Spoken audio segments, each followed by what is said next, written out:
Hey team, it's Chris Jaw here. Today I'm going to be showing you how you can remove the paint off the bottom of your irons, wedges or putters, as well as showing you how you can take off the stickers off your golf shafts. I did some research into this and I found that this method I'm going to be showing you today was the easiest way to go about it. And the reason I wanted to do is just kind of go for a more simplistic look with my irons. I just don't like having the stickers on the golf shafts either. I'm going to show you the products that I was using and some of the materials to help us clean off all the paint and get the stickers off the golf shafts. I'm going to show you some before and after pictures of the wedges, of the irons. I'm not going to be doing my putter today, but the process is the same. Granted, the irons and the wedges that I'm going to be doing are completely steel. I don't have any of that added technology with fiberglass or any of that composition plastic on it, so I'll show you some alternatives to being able to do that so you don't have to do it the exact same way that I'll be doing it. Any of the projects that I'll be using, I'll be posting in the comments below. And I hope this adds some value, or if somebody else is looking to do something very similar, I hope this helps you figure out how you can take the paint off the bottom of your irons and wedges and remove the sticker off your golf shafts. So let's take a look and get started. And guys, I forgot to mention one important thing. The acetone does have a pretty potent smell, so I suggest doing it in a space where it's well ventilated. I'm in a big garage area here, but doing it outside is probably a viable option as well. Some of the materials that I'll be using today, we've got just a bucket of water with some dish soap and a rag there. That's to clean off the faces of the irons as well as the back of the irons where we're going to be removing the paint off of the logo and the name. Also give the shafts a nice clean after we've peeled off the stickers, and then just a towel just to dry them all up before we put them into the acetone. So I've got a little bit of a setup here where I've got cardboard down to soak up any acetone if it drips off of the irons. I've got a toothbrush, old toothbrush here, to get kind of those stubborn spots in the logos or into the lofts. I've got some cotton swabs that'll also help with that, but also to demonstrate a technique if you've got an iron or a wedge that has a little bit of the new technology in it and you don't want to get any of that acetone on the fiberglass or that composite plastic. Newspaper, just to help absorb any acetone if it drops off. This is the acetone that I will be using today. Just pick it up from Canadian Tire or some other hardware store. I'll post a link down below so you can see which one I used. And this is the bucket that I'll be using just to put the acetone in. We're going to let the clubs soak for about 5 minutes, pull them out, and then we'll give them a wipe with the rag just to take grossly that ink off, and we're also going to be using that to give those shafts a rub once we've peeled off the stickers from our shafts. I have now put the acetone in the bucket and I've got the irons soaking. I'm going to let them soak for about, 5 minutes or so. It'll be kind of tough to see in this bucket, but the acetone doesn't come up to the level of the ferrules. We really don't want that acetone to get up there. It'll start to dissolve some of that plastic off.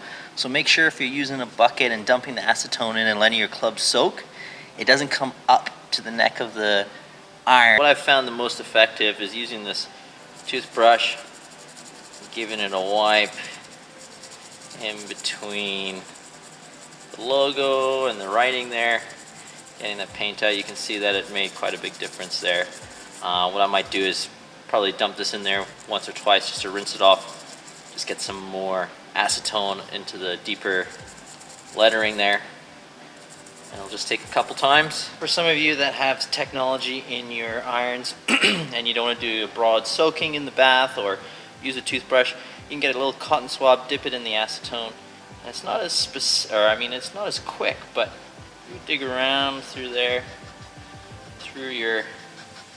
where the paint is, and the logos and in the naming of your club, you'll see it'll come out. It's not as quick, but we're slowly getting it out of those little gaps there. You can see some of that paint releasing. I've got a before and an after of my wedges after removing the paint.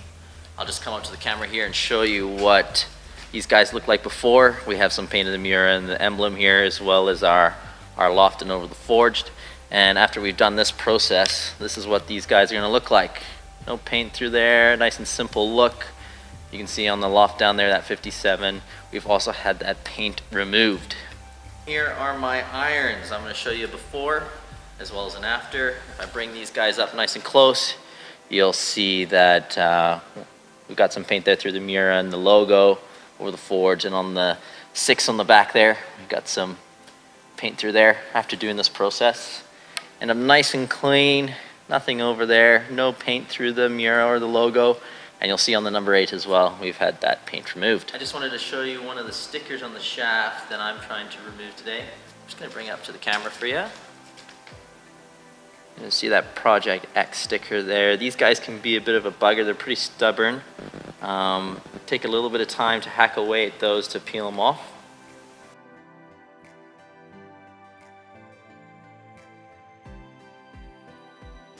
Well, there you go. Once you've got a little bit of a corner peeled up, not too hard from there.